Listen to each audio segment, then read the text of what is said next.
Hey guys, welcome back to my channel. আজি মই আপোনালোকৰ আগত ভেজ মঞ্চুৰিয়ান কেনেকৈ বনাই হেতু দেখাবলৈ যাই আছো।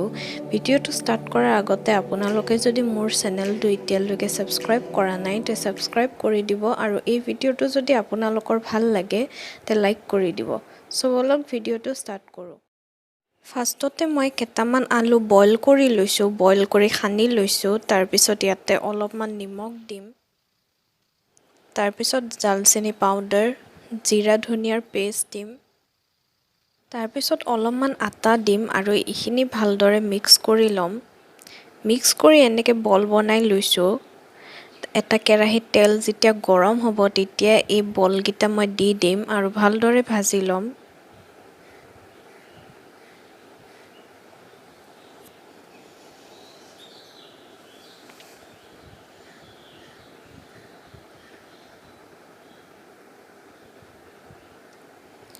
বলগিটা ভাজা হৈ গ'ল। এতিয়া অলপমান বাটিত আটা লৈছো।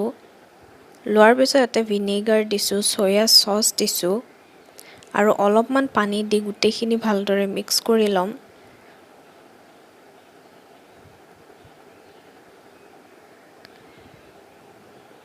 আৰু তেলখিনিত অলপমান নেহৰ কাটি দিছো, পিয়াজ কাটি দিছো আৰু এইখিনি ভালদৰে ভাজি লম। ইয়াতে অলপমান গাজৰ দিছো। নিমখ দিছো অলপমান।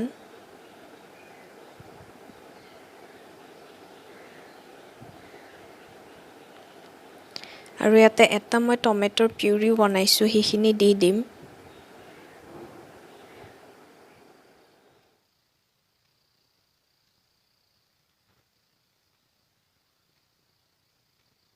এতিয়া মই সসখিনি দি দিম।